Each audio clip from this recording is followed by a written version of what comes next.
Good morning everyone, today I'm bringing you my first ever watch review from the Italian side of things, the Gucci brand. You're probably thinking this isn't very Gucci, but this is actually the original sort of dispatch box that it came in. So I'm going to take this out and we can have a little look at the actual unboxing from the main box itself. You get this on Amazon, you get it at other places as well, depends how you want to save money. I think you save more money on Amazon than you do elsewhere. Open. There we go.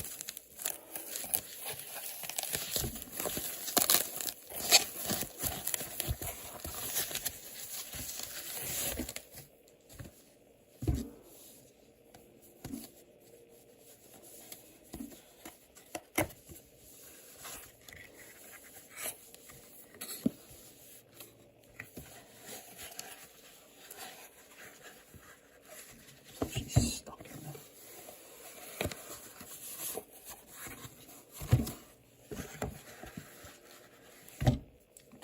Take my gloves off for this. The gloves are off. Okay.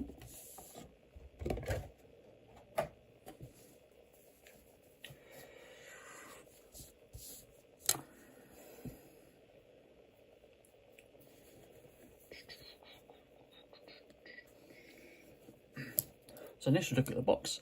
It's got that nice sort of Gucci line print going over the top there. I think this is just the outside cover.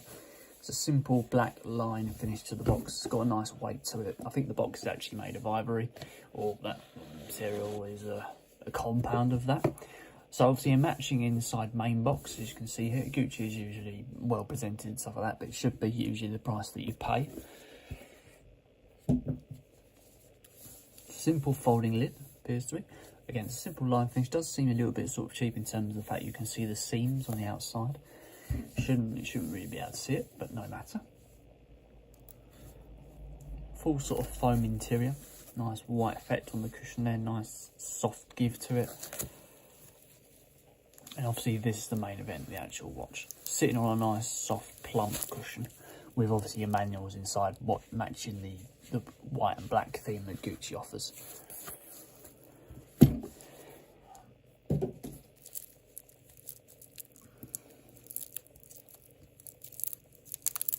Remove all this packaging for you.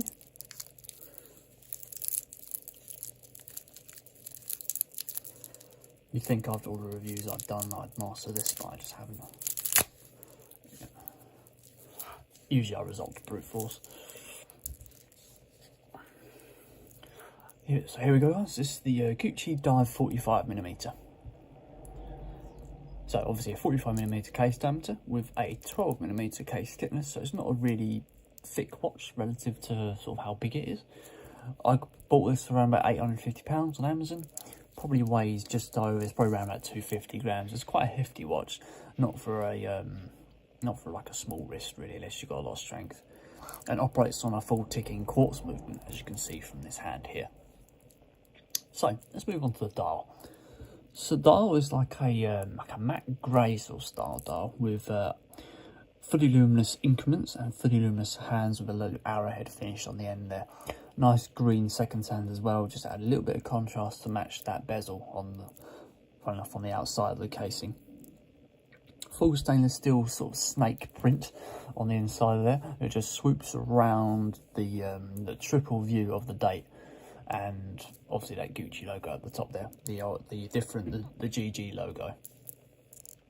Inside the actual watch, you've obviously got markings inside the face just to add a bit of extra depth to the actual watch. Come out to the bezel.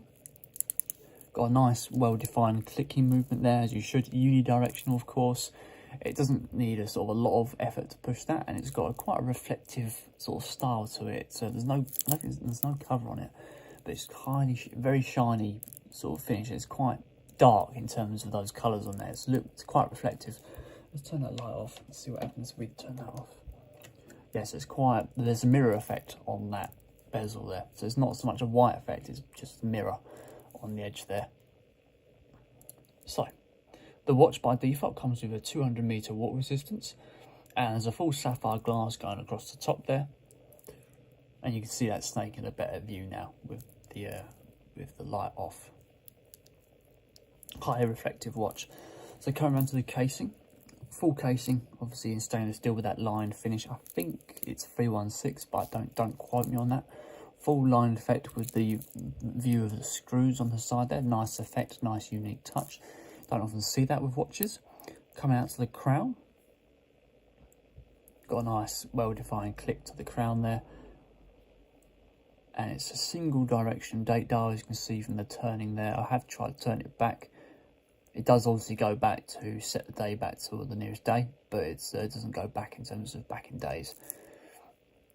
Second position. Got a nice, it's a delicate movement, but it's not weak. It doesn't feel weak. It's probably just it's a nice, it's just right. I think that crown movement. It's not too flimsy. It's not too heavy. It's probably just right. It doesn't feel flimsy. It's probably just the right amount of movement that you want from a crown in terms of the movement relative to the hands spinning around the face. It's a simple push down crown, non-screw down, with a simple bit of crown protection on the outside. So coming down to the actual bezel, sorry not bezel, the strap. I'll try and get the camera to stop bouncing. It says, why is it still bouncing? The strap, you might be able to change it, but you've got a 23mm strap, not a common strap size to have. So if you ever wanted to change that, you need a 23mm strap size. Fully adjustable strap with double, well, I think these are pins on the side here. Yeah, they are pins. So they're split pins, so you need a little pin to push that through with a hammer. So coming down, and the actual strap has a sort of a two-tone effect. So you can see from the line finish on the outside and a chrome finish on the centerpiece, you can see there. And coming down to the butterfly strap, you've got a obviously a double button deployment system that reveals into a butterfly style folding system. Simple stainless steel inside component there. A nice firm click down. Let's have a look with it on the wrist actually, before I click that down. So there we go, that is the Gucci Dive 45mm.